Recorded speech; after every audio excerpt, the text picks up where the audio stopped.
Hi, this is Andrew Caton, and today I'd like to speak with you a little bit about the pre-Incan history of Peru. If you've been following me over the last few weeks, you'll know that I've been doing a lot of shoots outside in anticipation of my upcoming trip to Peru, where I'll be researching my next novel. But here in western Colorado, the weather's turned cold and blustery, so I've decided to do this more academic shoot inside today. If you're like me, you probably associated Peru's history with the Incas, because they were the largest empire and probably the most famous empire today in all of the Americas. But in fact, they were only a major empire for about 100 years, from roughly the early 1400s until 1532 when the Spanish arrived. But if you go back before the Incas, there are thousands of years of other remarkable civilizations with remarkable accomplishments. So why aren't they known very well today? Well, there's lots of reasons. But one is that the Incas wanted it this way. In fact, they suppressed all history that predated them. And when they arrived on the scene and began to conquer lands and subjugate the people who lived there, they wanted to be known as the first and greatest civilization in the world.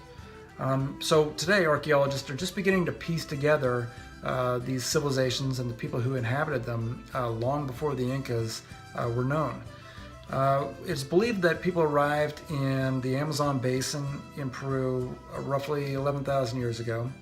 They made the switch to a more sedentary lifestyle about 8,000 years ago, raising cotton, llamas, alpacas, and guinea pigs, and that the first major civilization emerged about 5,500 years ago.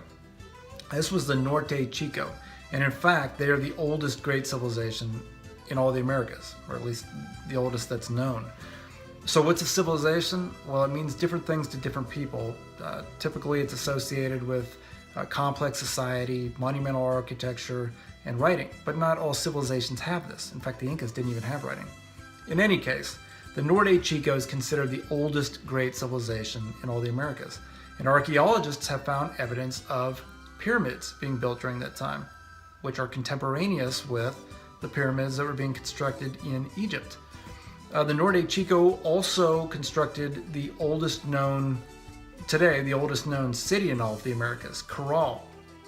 And in Caral has been found the oldest known quipu. So what's a quipu? Well, we'll learn more about that in the next book, but essentially it's a stringed record-keeping device that was later used, and by later I mean 4,000 years later, by the Incas, because they had no writing system.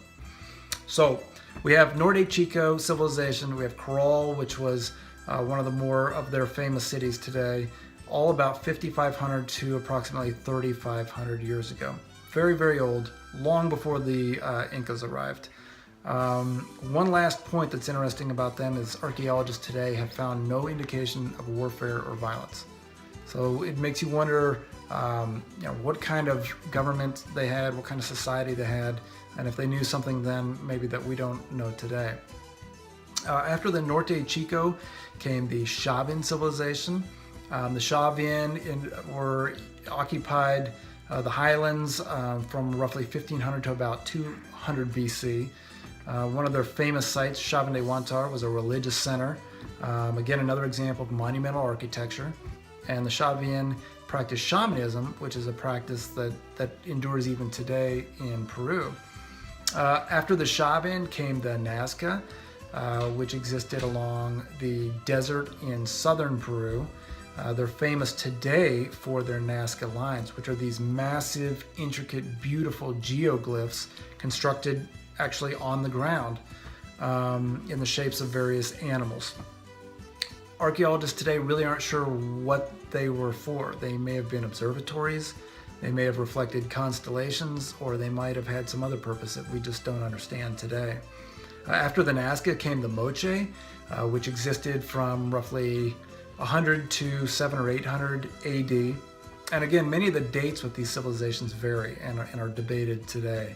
But the Moche were famous for their pottery. They were famous for some of their metalworking as well. After the Moche came Tiahuanaco, which emerged as early as 200 BC and is believed to have lasted until about 1000 AD. Now, Tiahuanaco is really interesting, especially as it concerns the Incas, because they existed along the southern shore of Lake Titicaca, which is where Incan mythology places the origin of the Incas, which came later. And Tiahuanaco has evidence of some of the monumental architecture for which the Incas are now known, including gates, irrigation, and other features that are remarkably large, hundreds of tons, and are engineered with such precision that it would almost seem like they were created in a factory. I mean, it's just unbelievable. In any case, they're believed to have some sort of influence on the architecture of the Incas that came later. Contemporaneous with Tiahuanaco was the Wari civilization, which lasted until approximately 1000 AD. After Tiahuanaco and the Wari collapsed, there was a period of instability, conflict, war, and indeed this is known today as the time of war. It was kind of like Peru's Dark Ages that ended with the emergence of the Incas as a tribe in Cusco around roughly 1200 AD and coming onto the scene as a major empire in the early 1400s.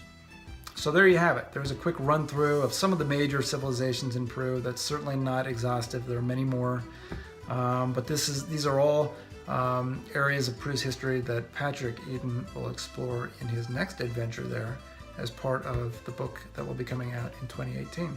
So I hope you'll stay tuned for more videos like this. Take care.